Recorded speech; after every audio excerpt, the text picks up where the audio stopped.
Okay, welcome to this podcast, this one in a series of conversations with library directors and professional services leaders. And our topic today is the library on the burning platform. And we are in conversation with... Dean Curtis. I'm the Chief Financial Officer at the University of East London. Right. Okay. Thanks for joining me for this short podcast, Dean.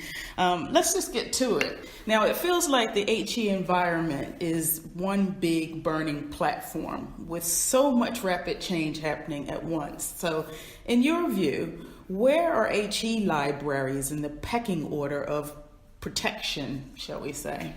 Well, I think it's worthwhile for just a moment reflecting on what you mean by protection. Because at the end of the day, all universities have very little protection from what's happening to them. There is, however, as you say, the need to establish an order of priorities. And I think it's probably true to say that similar criteria will be applied to those priorities across the sector.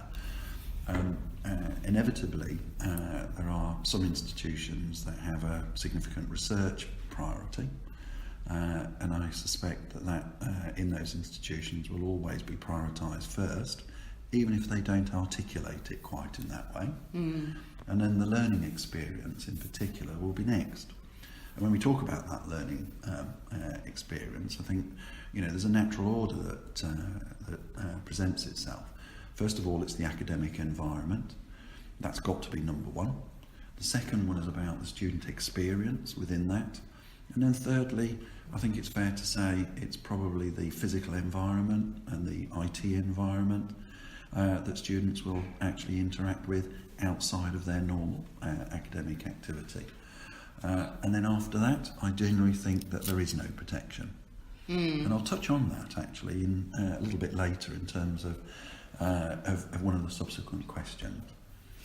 Okay, I mean, when I use the word protection, I am thinking about how libraries are really perceived. So if we think about how libraries impact key TEF metrics such as NSS scores for student satisfaction, academic support for learning environments, support for the REF, such as funder compliance, repository and data management.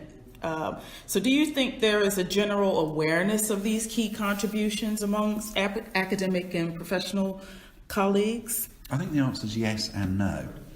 I've never encountered an academic colleague who's actually, in reality, ever said anything about not valuing the support of library and library staff and the way that they both support them and the student in their learning experience. I think it would also be fair to say that the no applies to professional colleagues. And one of the things that when asked that sort of question, inevitably the question is why?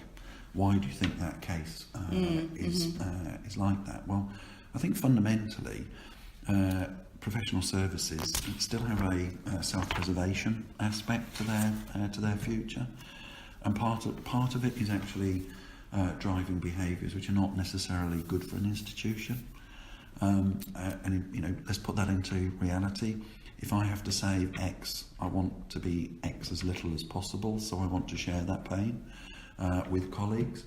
And at times, if the library area is not promoting itself in the contributions that you've listed adequately and regularly to colleagues, I think there is the possibility that reduction in appreciation will be felt when it comes to ensuring that whatever the financial challenge is, that it's shared out, in my opinion, unfairly in terms of each of those professional services contributions.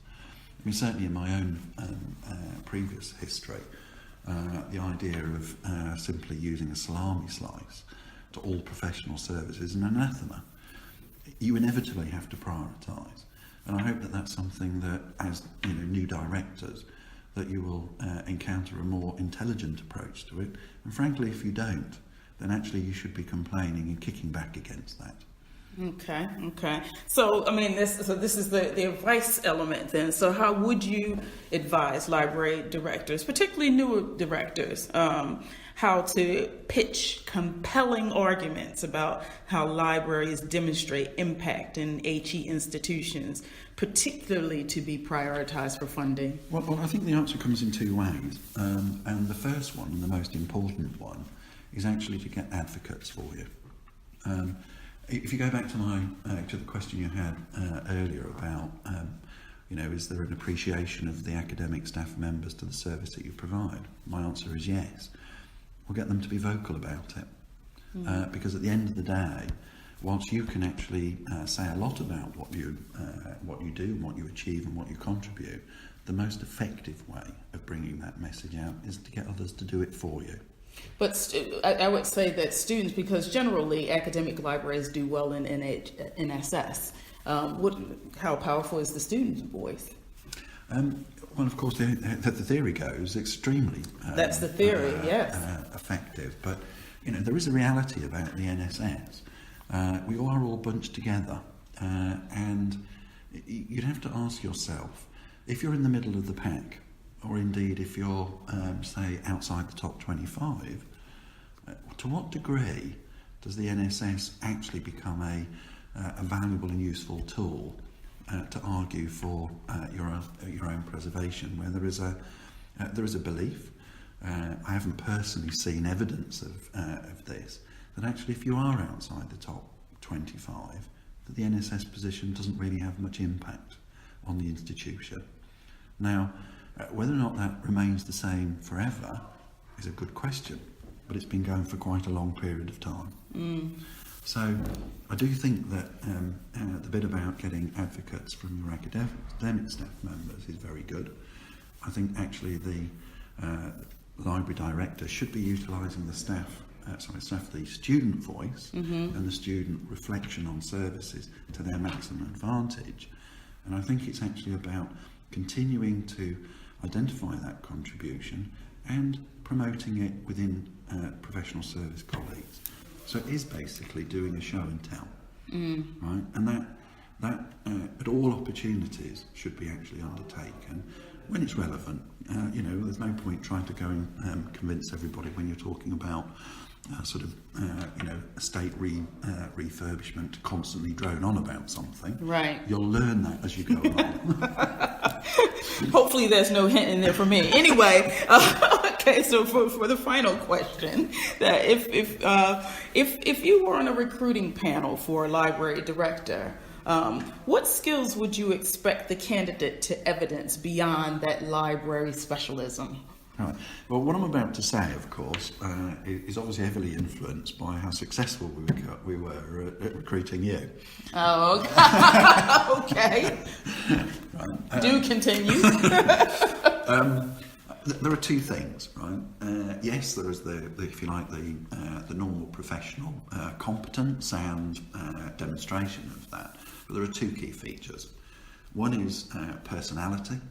I don't want to sort of stereotype, but actually it's quite important to have an engaging personality, be able to